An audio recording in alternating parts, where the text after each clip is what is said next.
எனக்கு பிறகு பேச்சு அன்றும் இன்றும் என்று சகோதரர் ராஜா அவர்கள் பேசப் போகிறார். அவருக்கு ஒரே ஒரு விஷயத்தை மாத்திரம் நான் ஞாபகப்படுத்த விரும்புகிறேன்.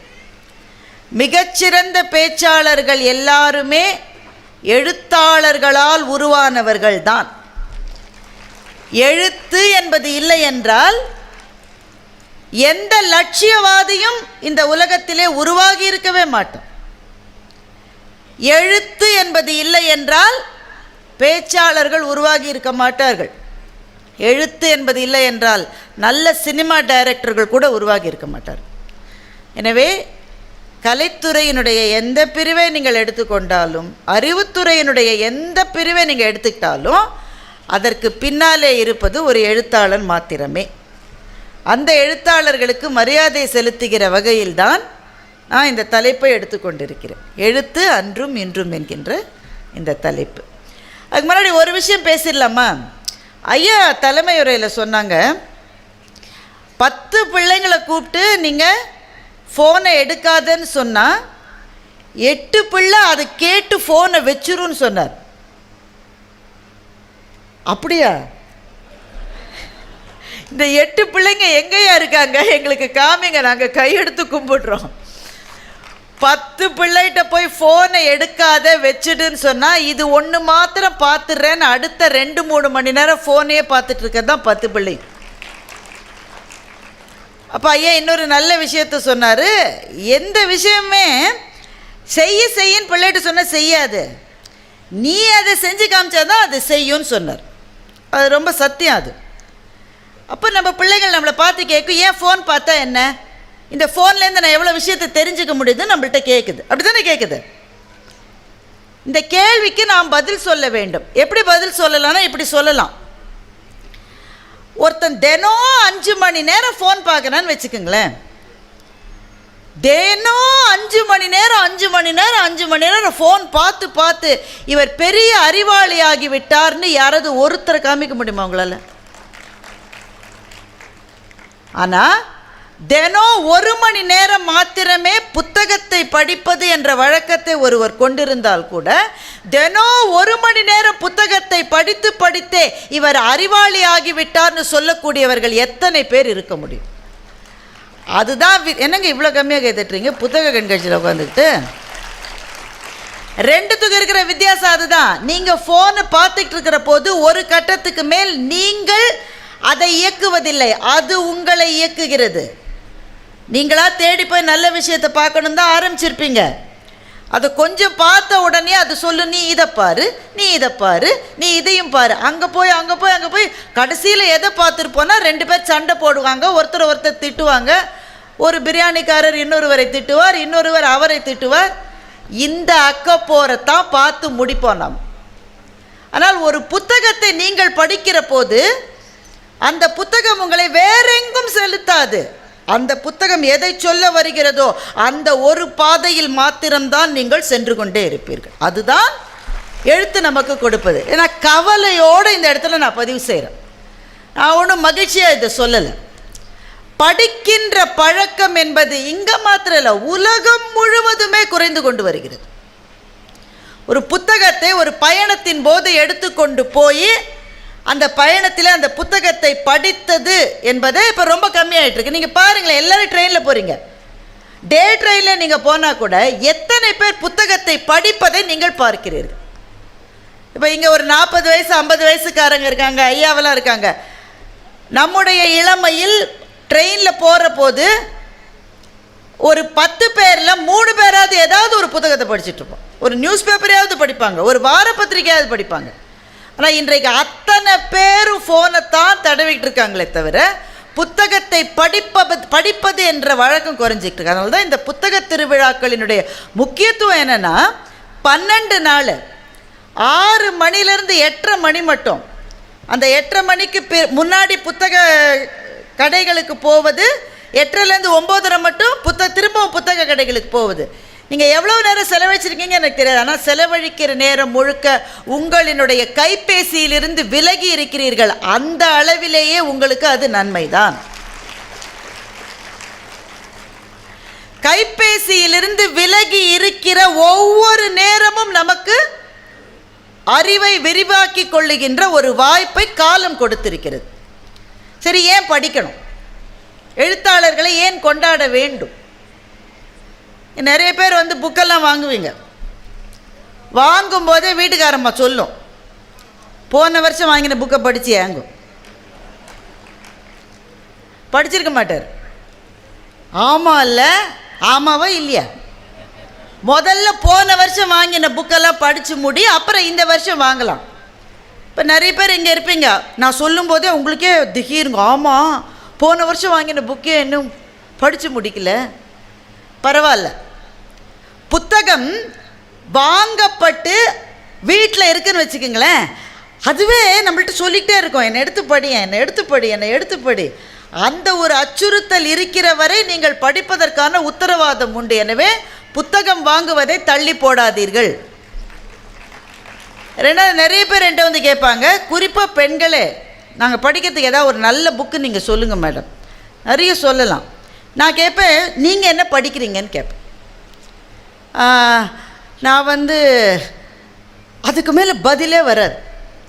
இப்போ நீங்கள் என்ன புத்தகத்தை படித்து கொண்டிருக்கிறீர்கள் என்ற கேள்விக்கு ஒரு நொடி கூட தயங்காமல் இப்போது நீங்கள் படித்து கொண்டிருக்கிற புத்தகம் ஒன்றோ இரண்டோ அதனுடைய பெயரை சொல்லுகிறவர்கள் நம்மில் எத்தனை பேர் என்று எனக்கு தெரியாது. படிக்கணும் தாங்க நினைக்கிறேன், கையில் எடுத்த உடனே அப்படி ஒரு தூக்கம் வருதுங்க. எடுத்த உடனே பாருங்கள் அப்படியே சொருகுது. நீங்கள் ஒன்றும் கவலைப்படாதீங்க, எல்லாருக்குமே அப்படி தான் இருக்கும். பெரிய படிப்பாளிகளுக்கு கூட அப்படி இருக்கும். ஆனால் என்னன்னா, அதை மீறி ஒரு புத்தகம் நம்ம அப்படி உள்ள இழுக்கும் பாருங்க, அங்குதான் ஒரு எழுத்தாளன் வெற்றி பெறுகிறார். அப்படி உங்களை இழுக்கிற புத்தகம் எதுன்னு நான் சொல்ல வேண்டாம், ஒவ்வொருத்தருக்கும் ஒவ்வொன்று இருக்கும். மிகச்சிறிய வயதில் பொன்னியின் செல்வன் படித்த போது கீழே வைக்க முடியாமல் படித்தவள் நான். வைக்க முடியல, இன்னும் ஒரு சாப்டர், இன்னும் ஒன்றுன்னு போய்கிட்டே இருந்தது. இந்த 6 வால்யூமும் முடிக்கிற மட்டும் கீழே வைக்கவே முடியல. எனக்கு என்ன வருத்தமாக இருக்குன்னா, படிக்கிற போது அந்த ஒரு ஒரு ஒரு ஒரு மகிழ்ச்சி இருக்கும் பாருங்கள், இன்னும் அதை நம்ம குழந்தைகள் இழந்து விட்டார்களோன்னு எனக்கு பயமாக இருக்கு. அதை இழந்துட்டாங்க. ஏன்னா படிக்கிற போது கிடைக்கிற சந்தோஷத்துக்கு நிகர் எதுவுமே இல்லை. என்ன காரணம்? ஒரு புத்தகத்தை படிக்கிற போது அது சரித்திர புத்தகமாக இருக்கலாம், 2000 வருஷம் முன்னாடி 1000 வருஷம் முன்னாடி நடந்த விஷயத்தை நீங்கள் படிப்பீங்க. ஆனால் பொன்னியின் செல்வனில் ஆதித்த கரிகாலன் கொல்லப்பட்ட போது அதை படிக்கிற நான் அழுகிறேன். ஆதித்த கரிகாலனுக்கு எனக்கும் என்ன சார் சம்பந்தம்? அவன் வாழ்ந்த 1000 வருஷம் ஆச்சு, அவன் செத்து போய் 1000 வருஷம் ஆச்சு, எனக்கும் அவனுக்கு என்ன சம்பந்தம்? ஆனால் அவனுடைய மரணத்தை படிக்கிற போது என்னால் அழ முடிகிறது என்றால், ஒரு புத்தகம் உங்களுக்கு எதை தருகிறது தெரியுமா? அதற்கு இறந்த காலம் கிடையாது, எதிர்காலம் கிடையாது, நித்தியமான நிகழ்காலத்தில் உங்களை ஒரு புத்தகம் வாழ வைக்கிறது.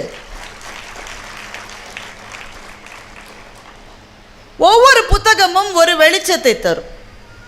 இப்போ சமீபத்தில் போன வாரம் கோயம்புத்தூரில் ஜெம்ஸ் மருத்துவமனையினுடைய தலைவர் டாக்டர் பழனிவேலு அவர்கள் தன்னுடைய வாழ்க்கையை பற்றி ஒரு புத்தகம் எழுதியிருக்கிறார்.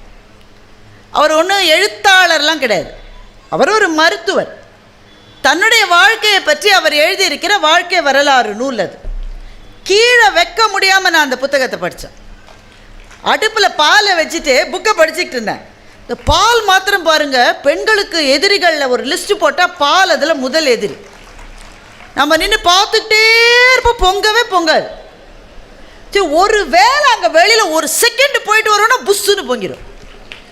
நான் வெளியில் போகல, அங்கேயே தான் நின்றுட்டு புக்கை படிச்சுக்கிட்டு இருந்தேன், புஷ்ஷுன்னு பொங்கிருச்சு. எங்கள் வீட்டுக்காரர் வந்து பக்கத்துலேயே தானே நிற்கிறேன், அது கூட அது பொங்கி வர சத்தம் கூட கேட்கலன்னார். உண்மையில் கேட்கலைங்க. அந்த பால் வேஸ்ட்டாக போனது எனக்கு ஒன்றும் அன்றைக்கி வருத்தமாக இல்லை. ஏன்னா அந்த நேரத்தில் நான் படித்தது எனக்குள்ளே கொடுத்த அந்த மகிழ்ச்சி இருக்குது பாருங்கள், அதுக்கு எதுவுமே நிகர் கிடையாது. இப்போ நீங்கள் என்கிட்ட கேட்கலாம், அப்படி என்னங்க ஒரு டாக்டரனுடைய வாழ்க்கை வரலாறுல என்னங்க சுவாரஸ்யம் இருக்க முடியும்? அது என்ன துப்பறியும் கதையா, மர்ம கதையா, பேய் கதையா? அதில் என்னங்க பெரிய சுவாரஸ்யம் இருக்க முடியும் அப்படின்னு நீங்கள் என்னை கேட்கலாம். அது டாக்டரனுடைய வாழ்க்கை என்பதனால சுவாரஸ்யம் இல்லை, அவர் எங்கிருந்து ஆரம்பித்தார்ன்றதால சுவாரஸ்யம். இங்கே நாமக்கல் பக்கத்தில் இருக்கிற மிக மிக சிறிய ஒரு கிராமத்தில் அவர் விவசாய கூலியினுடைய மகனாக இருந்திருக்கார். முழுக்க மழை கிடையாது. இங்கேருந்து கிளம்பி மலேயாவுக்கு போயிருக்காங்க. அப்போல்லாம் மலேசியான்னு சொல்ல மாட்டாங்க, மலேயான்னு தான் சொல்லுவாங்க. மலேயாவுக்கு பஞ்சம் பழைக்க போய் அங்கே போய் வயலில் கூலி வேலை செஞ்சுருக்காரு. 5 கிளாஸ் தான் படிக்க முடிஞ்சுது. 5 கிளாஸ் படித்து முடித்து இந்தியாவுக்கு திரும்பி வந்து 3.5 வருஷம் இங்கே எந்த ஸ்கூல்லையும் அவரை சேர்த்துக்கல. இந்த 3.5 வருஷத்துக்கு பிறகு அவர் 6ஆம் கிளாஸில் படித்து கொஞ்சம் கொஞ்சமாக படித்து ஒரு மருத்துவராகி இன்றைக்கு சவுத் ஏஷியாவிலேயே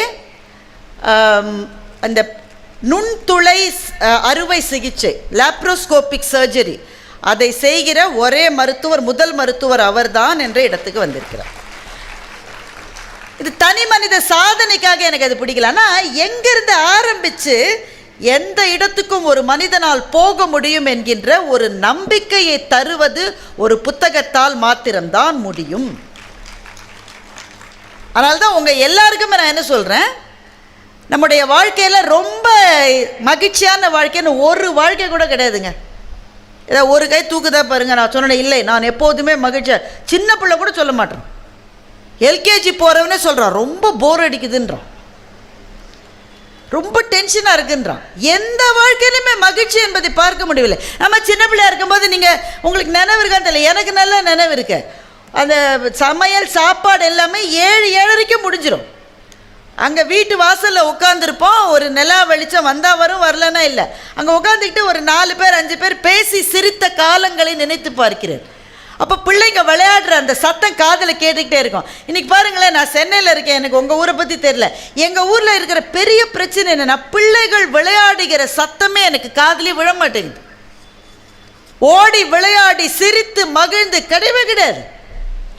அப்போ இந்த மகிழ்ச்சியை மீட்டெடுப்பதற்கு ஒரு முக்கியமான வேலை, குடும்பமாக சேர்ந்து ஏதாவது நம்ம செய்கிறோமா? குடும்பமாக சேர்ந்து சாப்பிட்றது கூட இல்லைங்க. எல்லா வீட்லேயும் டைனிங் டேபிள் இருக்குது. எனக்கு தெரிந்தவரை எல்லா வீடுகளையும் டைனிங் டேபிளில் எதுக்கு உபயோகப்படுத்துகிறாங்கன்னா, ஏதாவது பொருளை வைக்கிறதுக்கு உபயோகப்படுத்துகிறாங்க. டைனிங் டேபிள் மேலே தான் லேப்டாப் வச்சுருக்கு, டைனிங் டேபிள் மேலே ஏதோ பொருளை வச்சுருக்கு. அதாவது தனித்தனியாக அதாவது ரூமில் போய் சாப்பிடுது, டிவியை பார்த்துக்கிட்டேன் இல்லை ஃபோனை பார்த்துக்கிட்டேன். ஒன்றாக சேர்ந்து சாப்பிடுகிற வழக்கம் கூட இல்லை. ஆனால் இன்றைக்கி ஒரு முடிவு எடுக்கலாம்.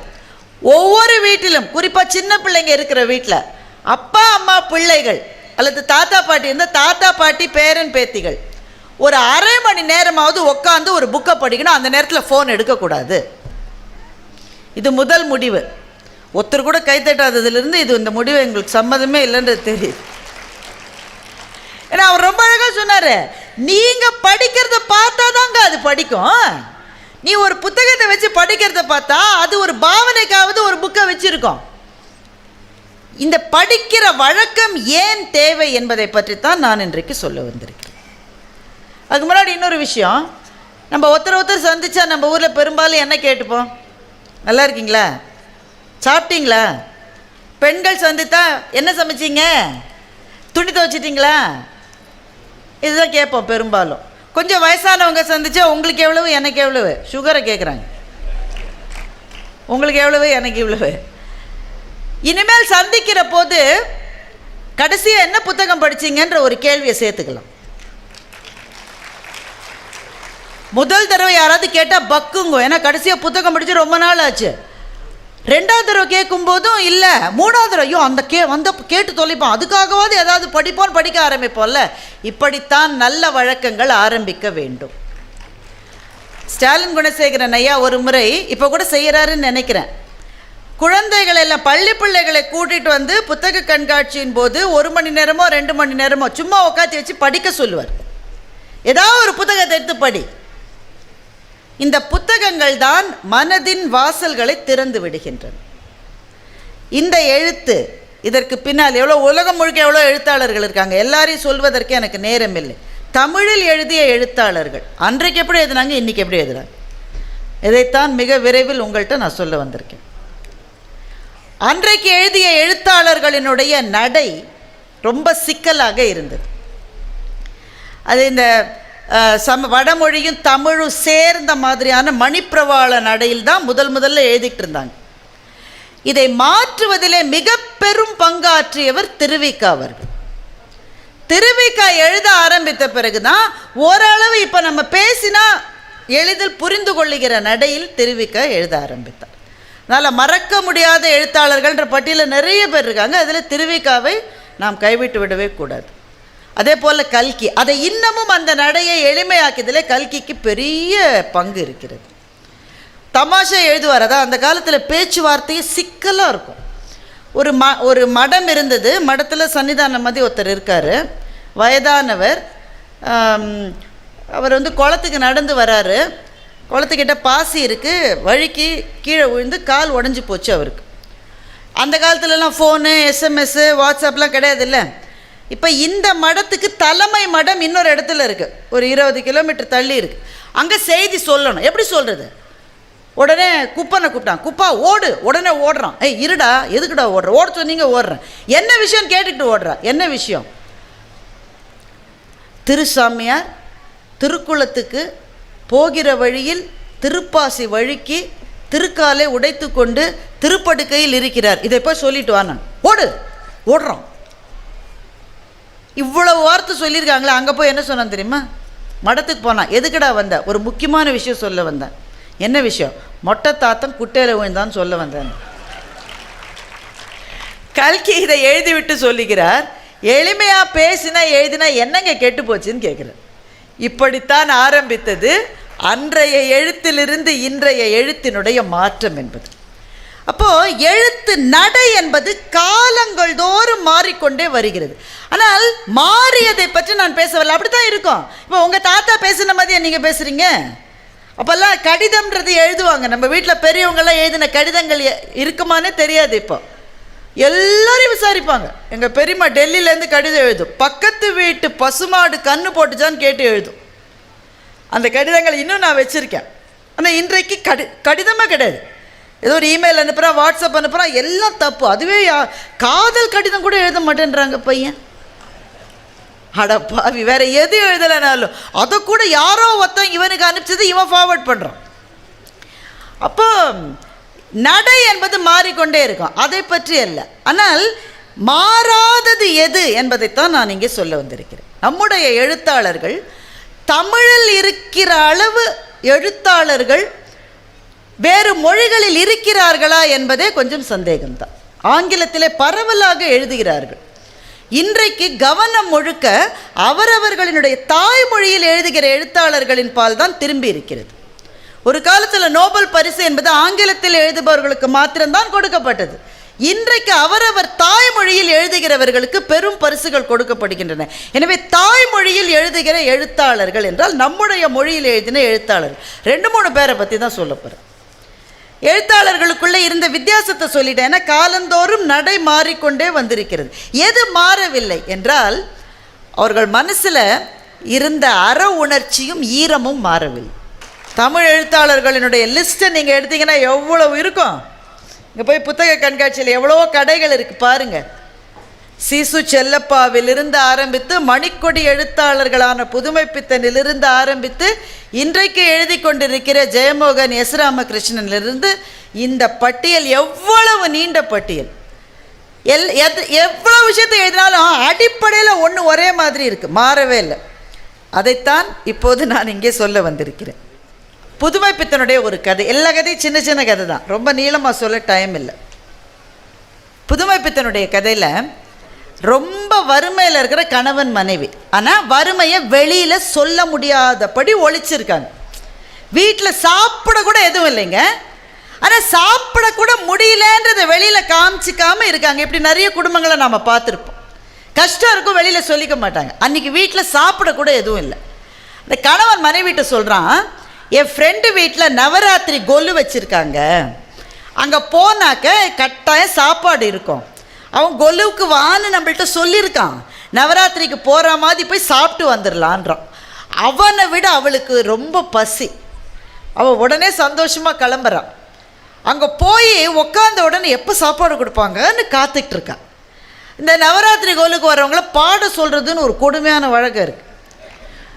உடனே அந்த வீட்டில் கொலு வச்சுருக்கிறவங்க வசதியானவங்க, அவங்க சொல்கிறாங்க, நீ நல்லா பாடுவியா, ஒரு பாட்டு பாடு. பாடுற நிலைமையிலையா இருக்காவ, சோறு வேணும்னு இருக்கா. இருந்தாலும் என்ன சொல்ல முடியும், வெளியில் காமிச்சிக்க முடியாது. ஒரு பாட்டு பாடுறா, ரொம்ப நல்லா இருக்கே, இன்னொரு பாடு. அட பாவிகளா, எப்படா சோத்தை கண்ணில் காட்டுவீங்க? ரெண்டாவது பாட்டி பாடுறா. சரி பாடி முடிச்சாச்சு, சாப்பிட்லான்னு அவளுக்கு அப்பா அப்படின்னு இருக்கு. அந்த நேரத்தில் அந்த கொலு வச்ச வீட்டுக்காரம்மா இவகிட்ட சொல்கிறாங்க, ஆம்பளைகள்லாம் முதல்ல சாப்பிடட்டும், நாம் பரிமாறிட்டு நாம் அப்புறம் சாப்பிட்லாம். இதையெல்லாம் இங்கே இருக்கிற எல்லா பெண்களுக்கும் இப்போ நான் சொல்கிறது நல்லா புரியும். நம்ம நல்லதோ கெட்டதோ அப்படி ஒரு வழக்கம் வச்சுருக்கோம். ஆண்களுக்கு முதல் பந்தி, பெண்களுக்கு ரெண்டாவது பந்தின்னு. நான் என்ன நினைக்கிறேன்னா, யாருக்கு பசியோ அவங்களுக்கு தான் முதல் பந்தி. அப்படி தானங்க இருக்கணும். யாருக்கு அதிகமாக பசிக்குதோ, ஏன் குழந்தைகளும் இப்போ வயசானவங்களுக்கும் முதல்ல சாப்பாடு கொடுக்குறேன், ஏன் பசியை தாங்க முடியாது அவங்களால. அவள் ஆண் பெண்ணுன்னே பார்க்கக்கூடாது, எந்த வயிற்றில் பசி இருக்கிறதோ அந்த வயிறுக்கு முதல் சோறு. அப்படி தானே இருக்கணும். ஆனால் இப்படி ஒரு சம்பிரதாயம் இருக்குது. இந்த பொண்ணு சொல்லிதான் நானும் நீயும் சோறு போட்டுட்டு அப்புறமா நாம் சாப்பிட்லான்னு. பசியை பொறுத்துக்கிட்டு இந்த அம்மா சோறு போட வருது. அவங்க சோறு வைக்கிறாங்க, இந்த அம்மா நெய் கிண்ணம், வசதியானவங்க இல்லை, அதனால் நெய்யெல்லாம் உண்டு. நெய் கிண்ணத்துலேருந்து அந்த ஒரு ஸ்பூன் நெய்யை விட்டுக்கிட்டே வருது. இவ அவளோட கணவன் உட்காந்துருக்கான், கணவனுக்கு நெய் போட வரா இவ. அப்போ நம்ம ஊரில் ஒரு பழமொழி இருக்குல்ல, என்ன பழமொழி? ஊரா வீட்டு நெய்யே என் மனைவியோட கை. அதான் இன்னொருத்தர் வீட்டு நெய்யாக இருந்தால் அந்த அம்மா அடித்து விடுன்னு. இவ போட போகிற போது ஒருத்தி சொல்கிறா, என்னம்மா ஊரா வீட்டு நெய்யே உன் பொண்டாட்டி கையேன்ற மாதிரி உங்கள் வீட்டுக்காரனுக்கு நிறைய போட போறியா? உடனே அவள் நின்றுடுறா. நின்றுட்டு அதிகமாக போட்டால் தப்பாக சொல்லுவாங்க அப்படின்னு சொல்லி ஒரே ஒரு சொட்டு நெய்யை மாத்திரம் அவனோட இலையில போடுறான். ஒரு சொட்டு நெய் கரெக்டாக. அவன் இலையை பார்க்குறான், 2 சொட்டு விழுந்திருக்கிறது. அந்த 2வது சொட்டு நெய் அல்ல, அவள் கண்ணிலிருந்து வந்த கண்ணீர். இவ்வளோதான் கதை.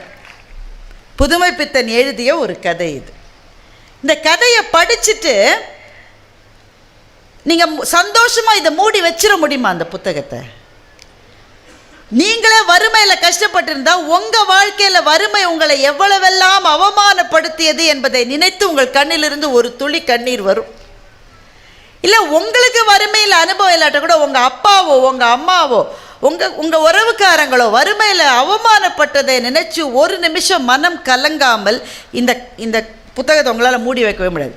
ஒரு நல்ல எழுத்தாளன் உங்களுக்கு எதை கொடுக்கிறான் என்றால், அந்த புத்தகத்தை மூடி வைத்த பிறகும் கூட நம்முடைய நெஞ்சம் கலங்குகிற சில நினைவுகளை கொடுக்கிறானே, அவன் தான் நல்ல எழுத்தாளன்.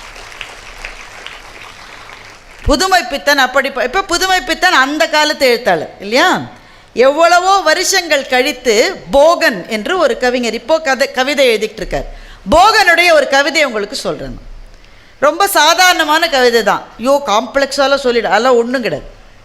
ரொம்ப எல்லாருக்கும் புரியக்கூடிய யதார்த்தமான கவிதை. சாதாரணன் ஒருவன் பேருந்தில் பயணம் செய்தான். சாதாரண எளிய மனிதன் ஒருத்தன் பஸ்ஸில் போயிட்டு இருக்கான். எளிய மனிதன் ஒருவன் பேருந்தில் பயணம் செய்தான். தூங்கிக் கொண்டே பயணம் செய்தான். நம்ம பார்க்குறது தானே, சில பேர் பஸ்ஸில் ஏறணுன்னே தூங்கிடுவாங்க. தூங்கிக் கொண்டே பயணம் செய்கிறான். பாதி பயணத்தில் அவன் கண்ணிலிருந்து நீர் சொட்டியது. தூக்கத்தில் அழுகிறவனை இப்போதுதான் நான் பார்க்கின்றேன். எந்த மனதிலிருந்து தூக்கி எறியப்பட்டானோ, எந்த உறவிலிருந்து விலக்கி வைக்கப்பட்டானோ எனக்கு தெரியவில்லை. அவனை எழுப்பாமலேயே பேருந்திலிருந்து இறங்கிவிட்டேன் என்று கவிதையை போகன் முடிக்கின்றார். ஒரு மனுஷன் பஸ்ஸில் போகிற போது தூக்கத்திலேயே அழுதுருக்கான். தூக்கத்திலேயே அழுத ஒருவனை இதுவரை நான் பார்த்ததில்லை என்று ஒரு எழுத்தாளன் பதிவு செய்கின்றான். எதுக்காக அழுதான்? நம்ம அழுகிறவங்களை நம்ம பார்த்துருக்கோம்ல. சில சமயம் ட்ரெயினில், சில சமயம் பஸ்ஸில், சில சமயம் தெருவில் உட்காந்து சில பொம்பளைங்க அழுதுகிட்டு இருப்பாங்க. ரொம்ப குறிப்பாக மருத்துவமனைக்கு நீங்கள் போனீங்கன்னா நிறைய பேர் அழறதை நீங்கள் பார்ப்பீங்க. இந்த அழுகையை பார்க்கிற போது நம்ம ஓரமாக தள்ளி அழுன்னு சொல்லிட்டு நம்ம கடந்து போயிட்டோன்னு வைங்களேன், நம்ம மனுஷனே கிடையாது. எதுக்காகவோ அழுது அதுகிட்ட போய் கேட்டு அந்த துக்கத்தை தெளிவிக்கக்கூடிய அளவு நமக்கு சக்தி இல்லாமல் இருக்கலாம். ஆனால் மனசுக்குள்ளே ஒரு நிமிஷம் பக்குங்களா, ஐயோ எதுக்கோ அழுதுட்டு இருக்கேன், என்னன்னு தெரியலையே, கடவுளே யாருக்கோ உடம்பு சரியில்லையா என்ன, அப்படி நினைக்கிறோம்ல. அப்படி நினைக்கிற அந்த ஒரு நொடிதான் மனிதர்களாக நாம் வாழ்கிற நொடி. இதை போகன் பதிவு செய்கிறார். இப்போ புதுமைப்பித்தன் எழுதி அவர் இறந்து போய் கிட்டத்தட்ட 50 வருஷத்துக்கு பிறகு இந்த கவிதை வருகிறது. ஆனால் நான் சொன்ன அந்த கதைக்கும் இந்த கவிதைக்கும் இடையிலே ஏதாவது வித்தியாசம் இருக்கிற மாதிரி உங்களுக்கு தெரியுதா? ரெண்டும் ஒரே விஷயத்தை தான் பேசுது. சக மனிதனுடைய ஒரு சொட்டு கண்ணீரை பற்றி ரெண்டும் பேசுகின்றன. எனவே தமிழ் எழுத்தாளர்களை பொறுத்தவரை அன்றிலிருந்து இன்று வரை அவர்கள் ஒரு விஷயத்தை பேசுகிறார்கள். அவர்கள் அடுத்த மனுஷன் கண்ணீர் விட்டா கொஞ்சம் திரும்பி பாருடா ராஜான்னு நம்ம கிட்ட சொல்றாங்க. ரெண்டாவது விஷயம், காலந்தோறும் என்ன சொல்லி வருகிறது? அறத்தை சொல்லி வருகிறார்கள் நம்முடைய எழுத்தாளர்கள். திரும்ப ஒரு 2 பேரை எடுத்துக்க போனேன். ஒன்று தி ஜானகிராமன், இன்னொன்று ஜெயமோகன். 2 கதை வேகமாக சொல்லி முடிச்சிடலாம். தி ஜானகிராமனோட கதை ரொம்ப பெருசு, முழுக்க சொல்ல நேரம் இல்லை. இங்கே எங்கேயாவது அந்த கதை தொகுப்பு இருந்தால் கட்டாயமாக நீங்கள் வாங்கி படிக்க வேண்டியது. அதை விட முக்கியமானது, எஸ் ராமகிருஷ்ணன் அவர்கள் தமிழின் மிகச்சிறந்த 100 சிறுகதைகள்னு வெளியிட்டிருக்கார். சிறுகதைகள் ஆர்வம் இருக்கிற எல்லாரும் வாங்க வேண்டிய ஒரு புத்தகம் அது. அதை படித்தால்தான் தெரியும் அந்த பயணம் எப்படி இருந்திருக்கிறது. அந்த பயணத்தினுடைய ஒரு பகுதியாக இதை சொல்ல போகிறேன். தி ஜானகிராமனிலிருந்து ஜெயமோகன் வரை. தி ஜானகிராமனுடைய கதை பரதேசி வந்தான்னு ஒரு கதை. முழு கதையும் சொல்ல நேரம் இல்லை, அதனால் முக்கியமானதை மாத்திரம் சொல்கிறேன். ரொம்ப பணக்கார வக்கீல் ஒருத்தர், அது உங்களுக்கு தெரிஞ்ச, அதாவது பணக்காரர்களே பணக்கார சில பேர் இருப்பாங்களா, அந்த தோரணே அப்படித்தான் இருக்கும். அவனோட பார்க்குற பார்வை அப்படி அந்த தலை கீழேயே இறங்காது. அப்படிப்பட்ட பணக்கார வக்கீல். ஒரே பையனுக்கு கல்யாணத்தில் முதல் பந்தியில் எப்போவுமே பணக்கார வீட்டு கல்யாணம் அம்பானி வீட்டு கல்யாணம் அளவு போயிடாதீங்க, அவ்வளவு கிடையாது. 5000 கோடிலாம் செலவில்லை. இது அந்த ஊரில் இருக்கிற பெரும் பணக்காரர் ஒருத்தருடைய வீட்டு கல்யாணம். முதல் பந்தி எப்போவுமே பொறுக்கி எடுத்த பந்தின்னு சொல்லுவாங்க. அது ரொம்ப முக்கியமானவங்க, வசதியானவங்க, காரில் வர்றவங்க, கழுத்தில் தங்கச்சங்கிலி மின்ன வருகிறவங்க, இவங்களுக்கானது முதல் பந்தி. கொஞ்சம் சுமாராக இருக்கிறவங்களுக்கெல்லாம் அடுத்த பந்தி. முதல் பந்தியை வக்கீலே பார்த்து அவர் ஜட்ஜு, அவர் உட்காரவே, அவர் ரொம்ப பெரிய ஆள், அவரை உட்காரவே, அவர் பெரிய நிலம் வச்சுருக்காருப்பா, அவர் இருக்கட்டும், பார்த்து வக்கீல் உட்கார வச்சுருக்காரு. சாப்பாடு இலையை போட்டாச்சு, தண்ணியை தெளிச்சாச்சு, சோறு வச்சாச்சு. திடீர்னு பார்த்தா வக்கீல் பார்க்குறாரு, ஒரு தூணுக்கு பின்னாடி ஒரு பரதேசி உட்காந்துருக்கான். பரதேசின்னு பார்த்த உடனே தெரியுது பரதேசின்னு. அவனுடைய ட்ரெஸ்ஸு கிழிஞ்சிருக்கு, தலையில் முடி அப்படியே பஞ்சடைஞ்ச முடி, கண்ணில் பல நாளாக சோறை பார்க்காத வெறி இருக்கு. அவனோட இலையில சோறு வந்த உடனே சுத்தமுத்தும் பார்ப்போம் இல்லை, நாம் எப்போவுமே மற்றவங்க சாப்பிட ஆரம்பித்தாதான் முதல் கவலத்தை எடுப்போம். இது மரியாதையானவங்களுக்கு. ஆனால் பசியில் இருக்கிறவனுக்கு மரியாதையில் தெரியாதுங்க. அவன் முதல் கவலத்தை எடுத்து வாயில் கூட வச்சுட்டான். அந்த நேரம் வக்கீல் உன்னை யாருடா இங்கே உட்கார சொன்னது என்று கேட்குறாரு. ரொம்ப பசி, உட்காந்துட்டேன், சாப்பிட்டுட்டு போயிடுறேன்னு அவன் சொல்கிறான். ஆனால் அந்த வக்கீலினுடைய அந்த அகந்தை இருக்குது பாருங்க, அதுக்கு இடம் கொடுக்கல. பக்கத்தில் உட்காந்துருக்கிறது யார் பற்றியா? ஜட்ஜு. அவர் பக்கத்தில் உட்கார ஆளானின்னு சொல்லி எழுப்பிட்டார். உட்கார்ந்தவரை எழுப்பிட்டார். ஐயா சாப்பிட்டுட்டு போயிடுறையா, போடா வெளியில்.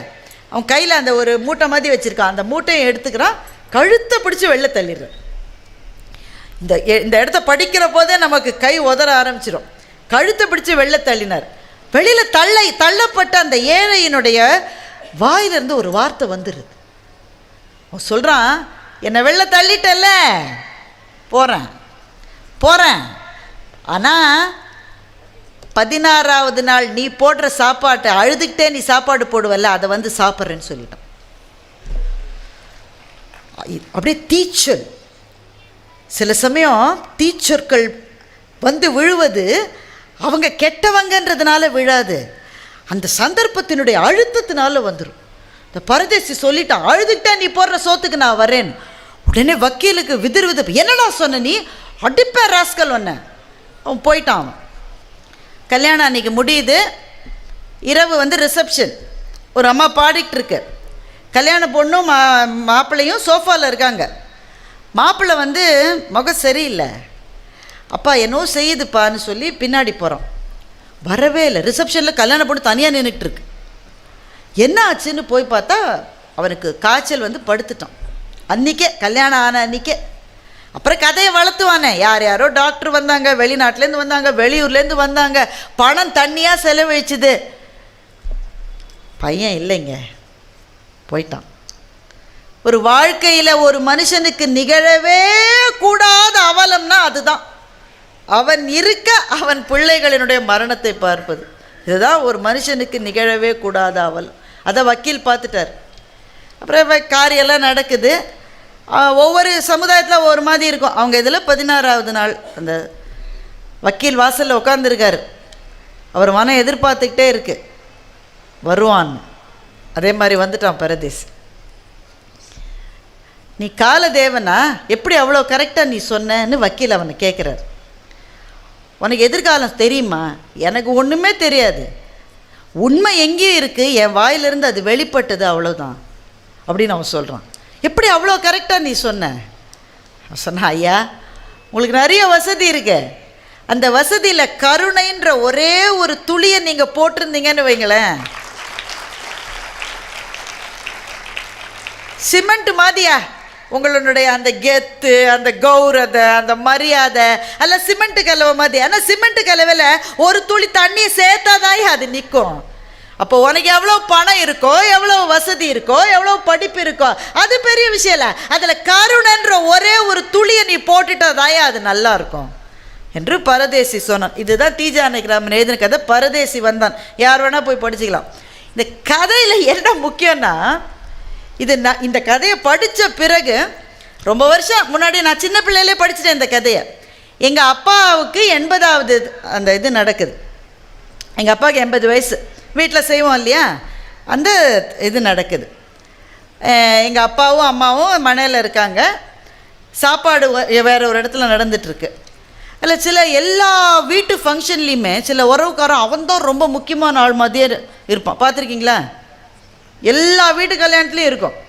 வேகமாக போவான், ஏதோ முக்கியமான வேலை இல்லைக்கா, அங்கே போய்ட்டு திரும்பி வருவான். ஒரு வேலையும் கிடையாது அவனுக்கு. ஆனால் அவன் தான் நடத்துகிற மாதிரி ஒரு கெத்து. அந்த மாதிரி எங்களுக்கு ஒரு உறவினர்.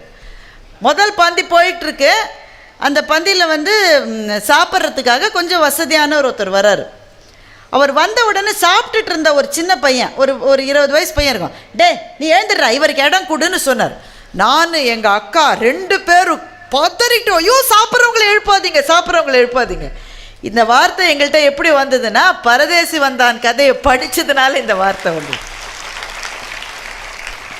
அப்போ ஒரு எழுத்தாளர் உங்களுக்கு எதை கொடுப்பான்னா, உங்கள் நெஞ்சத்துக்குள்ள இரக்கம் இருக்குங்க, இல்லைன்னு கிடையாது. ஆனால் அந்த இரக்கத்தை நீங்களே அறிந்து கொள்வதற்கான ஒரு சந்தர்ப்பத்தை ஒரு எழுத்தாளன் தன்னுடைய எழுத்தின் மூலம் உங்களுக்கு உருவாக்கி கொடுக்கின்றான். அதுதான் அவனுடைய சிறப்பு. இப்போ தீஜானகி ராமன் இந்த கதையை எழுதி 60-70 வருஷங்களுக்கு மேலே இருக்கும். சமீபத்தில் ஒரு 5 வருஷத்துக்கு முன்னாடி ஜெயமோகன் அறம் என்று ஒரு கதை எழுதினார். நிறைய பேருக்கு அந்த கதை தெரிஞ்சிருக்கும். ரொம்ப வேகமாக சொல்லிட்டு போயிடுறேன். ஒரு பதிப்பாளர் ஒரு எழுத்தாளன்ட்ட எழுத்து வேலையை கொடுக்குறார். ரொம்ப நாள் முன்னாடி 100 புஸ்தகம் எழுத சொல்கிறார். ஒரு வருஷத்துக்குள்ளே 100 புஸ்தகம் எழுதணுன்றார். ஒரு வருஷத்துக்குள்ளே 100 புஸ்தகம் எழுத முடியுமாங்க? இப்போ கிட்டத்தட்ட 3 நாளைக்கு ஒரு புக்கு எழுதணும். இந்த எழுத்தாளர் ஒத்துக்கிறாரு, நான் எழுதுறேன்னு ஒத்துக்கிறார். எப்படியா எழுதுவேன்? எப்படியாவது எழுதிடுறேன், என் பொண்ணுக்கு கல்யாணம் பண்ணோம், காசு இல்லை, வீட்டில் அங்கே என் வீட்டுக்காரம்மா நச்சரிக்குது, அதனால் நான் எழுதிடுறேன். எழுதி எழுதி கை அப்பா மாதிரி வீங்குது. அதோடு எழுதுறார். எழுதி எழுதி எழுதி ஆனால் பணத்தை வாங்கிக்கலை. ஏன்னா தன் கையில் இருந்தால் செலவாயிரும்னு முதலாளி நீங்களே பணத்தை வச்சுக்குங்க, எனக்கு வேணும் போது நான் கேட்குறேன் கொடுங்கன்னு சொல்லி வச்சுருக்கார். அந்த காலத்துலலாம் அப்படி தானேங்க பண்ணுவாங்க. இப்போ மாதிரியா 1ஆம் தேதி ஆனால் டொங்குன்னு சேலரி விழறதுக்கு அந்த காலத்தில் அப்படி தான் சொல்லுவாங்க. என் கையில் இருந்தால் போயிருங்க, ஓட்ட கைங்க, எழுத்தாளங்கை விளங்கவே விளங்காதுங்க, நீங்கள் வச்சுக்குங்கன்றோம். கல்யாணத்துக்கு நிச்சயம் பண்ணிட்டான். தாலி வாங்கிறதுக்கு மற்ற விஷயத்துக்கு பணம் கேட்கறதுக்காக முதலாளிட்டப்பா, ஐயா பொண்ணு கல்யாணம் நிச்சயம் பண்ணிட்டேயா, எனக்கு நீங்கள் 5000 ரூபாய் கொடுக்கணும். அந்த காலத்தில் 5000 ரூபாய் கொடுக்கணும், கொடுங்க. முதலாளி வெறி ஆகிட்டார். 5000 ரூபாய்லாம் கிடையாது, உனக்கு நான் கொடுக்க வேண்டியது 1000 ரூபாய் தான்றார். சண்டை 2 பேருக்கும். ஆனால் முதலாளி வசதியானவர், அடித்து எழுத்தாளனை வெளில தூக்கி போட்டுறார். காசு கிடையாது, ஒன்று கிடையாது, போடா நீ பார்த்துக்கடா, என்ன முடியுமா பார்த்துக்கடான்னு சொல்லிட்டார். இந்த எழுத்தாளனுக்கு ஒரு வெறி வந்துருச்சு பாருங்க. என்ன பண்ணால் நேர முதலாளியோட வீட்டுக்கு போயிட்டான். ஆச்சி உட்காந்துருக்கு, நல்ல தாட்டியான ஆச்சி. அதே ஒரு பிள்ளைக்கு சோறு ஊட்டிகிட்டு இருக்கு. எழுத்தாளன் ஆச்சிகிட்ட போய் சொல்கிறான், என்னை எரிய வச்சுட்டு நீ நல்லா இருந்துருவியா? நீ ஒரு எழுத்தாளனுடைய சாபம் உன்னை சும்மா விடுமா? உங்கள் குடும்பத்துக்கு 7 ஜென்மத்துக்கும் படிப்பு வாசனையே வராதுன்னு சொல்லிட்டு போயிட்டான். அந்த ஆட்சி உடனே என்ன செஞ்சது தெரியுமா? இது மட்டும் நடக்கிறதெல்லாம் நம்ம நிறைய கேள்விப்பட்டிருப்பாங்க, நம்ம வாழ்க்கையில் நம்ம பார்த்துருப்போம் இது எல்லாத்தையும். அந்த ஆட்சி என்ன செய்யுது, நேராக போகுது கடைக்கு. சித்திரை மாதம் வெயில் காயுது. தன்னுடைய கணவருடைய கடைக்கு போய், எழுத்தாளனுக்கு நீ பணம் பாக்கி வச்சிருக்கியா, இதெல்லாம் இந்த விஷயத்தில் நீ தலையிடாத. எல்லா வீட்லேயும் சொல்லுவாங்க தானே, இந்த விஷயத்தில் நீ தலையிடாத, நான் பார்த்துக்கிறேன், அதெல்லாம் நீ போ. எழுத்தாளனுக்கு கொடுக்க வேண்டிய பணத்தை நீ கொடுக்குற மட்டும் எந்திரிக்க மாட்டேன்னு ரோட்டில் உட்காந்துச்சாச்சு. சித்திரை மாதத்து வெயில், எந்திரிக்க மாட்டேங்குது. பதறி போயிட்டார் முதலாளி. அங்கேயும் இங்கேயும் ஓடினார், எப்படியோ பணத்தை சேகரித்தார். எழுத்தாளன்ட்டு, இதாப்பா வச்சுக்க, என் வீட்டு கொலை வழக்கு நடுத்தெருவில் உட்காந்துருக்குப்பா ஒன்னால். ஆட்சி எழுப்புறாங்க, எழுப்ப முடியல. அந்த வெயில் உருகி உருகி ஆட்சியினுடைய புடவை, பாவாடை, கால் சதை எல்லாம் தாரோட தாராக சேர்ந்துருக்கு. அப்படியே பிரித்து ரத்தத்தோட ஆட்சியை எழுப்பி நிற்க வைக்க தான் முடிஞ்சுது. அதுக்கப்புறமா ஆட்சி வீட்டுக்கு போயிட்டு, எழுத்தாளன்ட்டு கல்யாணம்லாம் முடிஞ்சுதா, எல்லாம் முடிச்சுட்டு ஆச்சு, உங்களால் தான். நீ ஒரு வார்த்தை சொன்னல, நான் என்ன சொன்னேன் ஆச்சு, அன்றைக்கி நான் இருந்த நிலைமையில என்ன சொன்னேன்னு நினைவில்லை ஆச்சு எனக்கு. நீ எனக்கு சொல்லிட்ட, 7 தலைமுறைக்கு உன் குடும்பத்துக்கே படிப்பு வராதுன்னு சொல்லிட்டீங்க. லட்சுமி வருவா போவா, சரஸ்வதி வர்றது ரொம்ப அபூர்வம். நீ சொன்ன வார்த்தையை நீயே மாற்றி எங்கள் குடும்பத்து பிள்ளைங்களுக்கு நல்லா படிப்பு வரும்னு ஆசீர்வாதம் பண்ணுன்னு ஆட்சி சொன்ன. இதை அறம் என்ற பெயரில் ஜெயமோகன் ஒரு கதையாக எழுதியிருக்கிறார். இப்போது பரதேசி வந்தானிலிருந்து அறம் வரை நடுவில் கிட்டத்தட்ட 60 வருஷம் 70 வருஷம் முடிஞ்சு போச்சு. ஆனால் 2 கதையும் நமக்கு சொல்லுவது ஒரே ஒரு செய்தியைத்தான். வசதி இல்லாதவன் எவனாவது ஒருத்தனை நீ நம்மளை அறியாமலே மிதிச்சிடுறோம்ல, அவன் வாயிலிருந்து ஒரு சொல்லு வந்தால் அது குடும்பத்துக்கு நல்லதில்லை என்ற நம்முடைய மண்ணின் சிந்தனை இந்த 70 வருஷத்தில் மாறவே இல்லை. பார்த்தீங்களா, இன்றைக்கி நாம் நினைக்கிறோம் என்ன அவன் பெரிய சத்தியவான், அவன் எனக்கு சாபம் போட்டால் அது பலிச்சிருமா? பலிக்குங்க, பலிக்கும். ஒருத்தரனுடைய நெஞ்சத்தில் நாம் மிதித்து அந்த நெஞ்சத்திலிருந்து நம்மை பற்றி ஒரு சொல் வந்தால் நம்மை அல்ல, நம்முடைய பிள்ளைகளை அது பாதிக்கும் என்கின்ற பயத்தோடு வாழ்ந்தது தான் நம்முடைய தலைமுறை. அந்த பயம் நல்ல பயம்.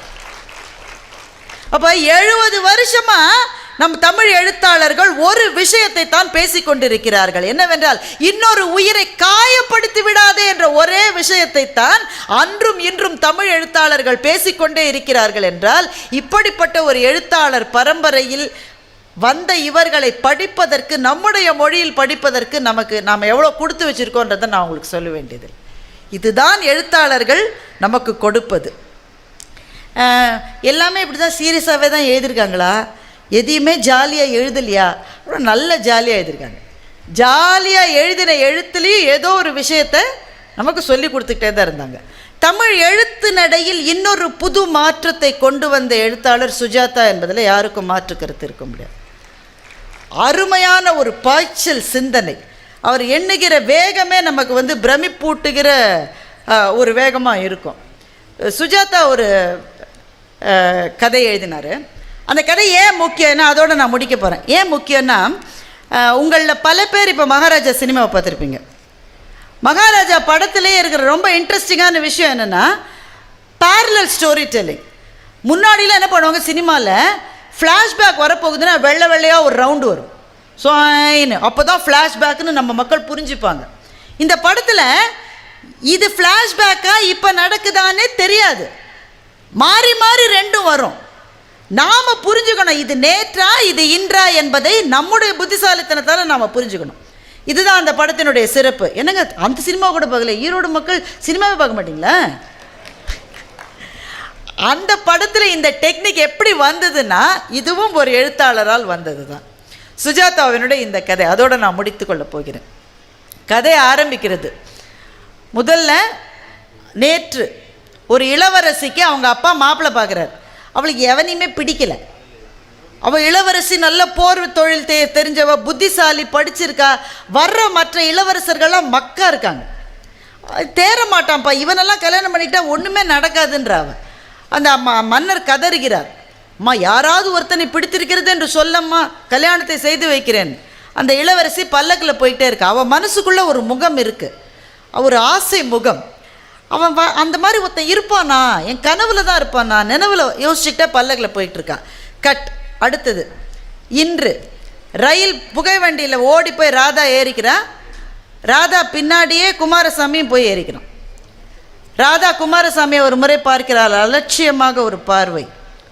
அவன் இருப்பதையே கவனிக்காத மாதிரி பார்த்து புஸ்தகத்தை படிச்சிருக்கா. நிறைய இளைஞர்களுக்கு இப்படின்னா என்னன்னு தெரியும். அந்த பொண்ணு பார்க்கும், ஆனால் பார்த்தா மாதிரியே காமிச்சிக்காமல் பார்க்கும். குமாரசாமி ராதாட்ட சொல்கிறான், ராதா நானும் நீ எவ்வளவு நெருக்கமாக இருந்தோம், எல்லாத்தையும் மறந்துட்டியா? ஆமாம் மறந்துட்டேன். ஏன் ராதா, நான் என்ன தப்பு செஞ்சேன்? நான் முட்டாளாக இருந்தப்போ உன்னை காதலித்து தொலைச்சிட்டேன், இப்போ நான் புத்திசாலி ஆகிட்டேன், உன்னை காதலிக்க முடியாதுன்னு ராதா சொல்கிறேன். ஏன் ராதா, நான் உன்னை ரொம்ப நேசிக்கிறேன் ராதா. குமாரசாமி உன்னை பாரு, நீ எவ்வளோ மகா போர், நீ சரித்திரத்தில் ஆராய்ச்சி பண்ணிகிட்ருக்க. நீ சரித்திரத்தில் ஆராய்ச்சி பண்ணுறவனை கல்யாணம் பண்ணிக்கிட்டு இந்த கம்ப்யூட்டர் யுகத்தில் நான் எப்படி வாழ முடியும்?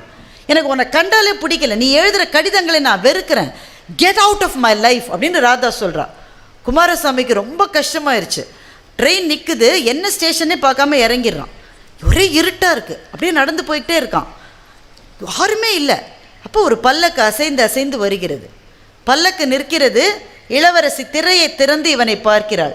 நீங்கள் யார் என்று கேட்கிறாள். அவள் மனசுக்கு தெரியுது, நான் தேடிக்கொண்டிருந்த ஆசை முகம் இதுதான் என்று அவள் மனசுக்கு தெரியுது.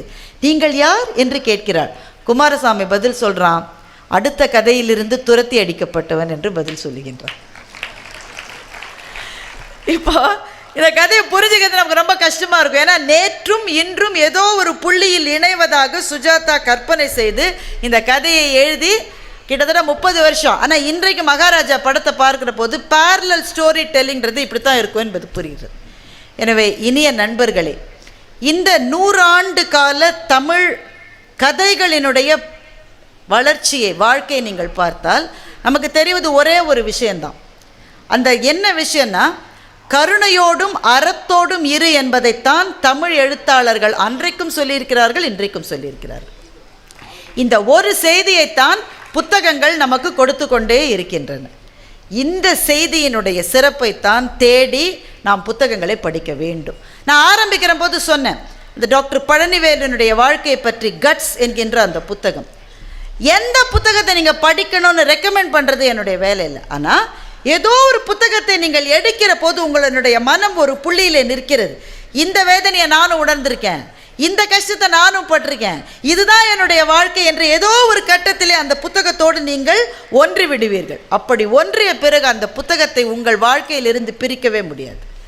ஒரு புத்தகத்தை படித்து தன்னுடைய வாழ்க்கையை மாற்றிக்கொண்டவர்கள் ஆயிரம் பேர் இருக்கின்றார்கள்.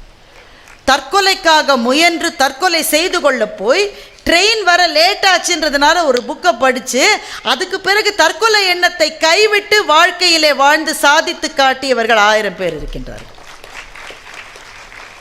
உங்களுக்கு கோடி ரூபாய் கிடைத்தால் என்ன செய்வீர்கள் என்று மகாத்மா காந்தியை கேட்டபோது ஒரு நூலகம் அமைப்பேன் என்று சொன்னார். ஆளே இல்லாத தீவில் உங்களை கொண்டு விட்டால் என்ன செய்வீர்கள் என்று ஜவஹர்லால் நேருவை கேட்டபோது 5 புத்தகங்களை கொடுங்கள், அதை படித்துவிட்டு அங்கேயே சந்தோஷமாக இருப்பேன் என்று நேரு சொன்னார். எந்த வீரனுடைய ஆயுதத்தை விடவும் ஒரு பேனா அபாயகரமானது, ஏனென்றால் அதற்குத்தான் வல்லமை அதிகம் என்று ஆப்ரஹாம் லிங்கன் சொன்னார்.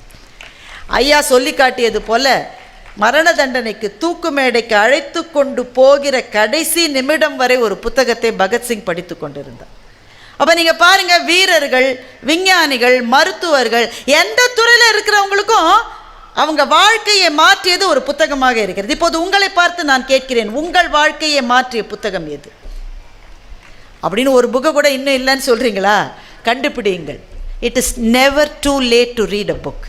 உங்களுக்கு 90 வயசானாலும் புதிதாக ஒரு புத்தகத்தை எடுத்து நீங்கள் படித்து உங்கள் வாழ்க்கையை மாற்றிக்கொள்ள முடியும். புத்தகங்கள் அப்படிப்பட்ட அமரத்தன்மையும் சக்தியும் வாய்ந்தவை. எனவே நீங்களும் படியுங்கள், உங்கள் பிள்ளைகளுக்கும் படிக்கும் வழக்கத்தை ஏற்படுத்துங்கள். இந்த அபாரமான புத்தக திருவிழா மேலும் மேலும் ஒவ்வொரு ஆண்டும் சிறந்து ஓங்க என்னுடைய வாழ்த்துக்களை சொல்லி நல்ல வாய்ப்புக்கு நன்றி பாராட்டி முடிக்கிறேன்.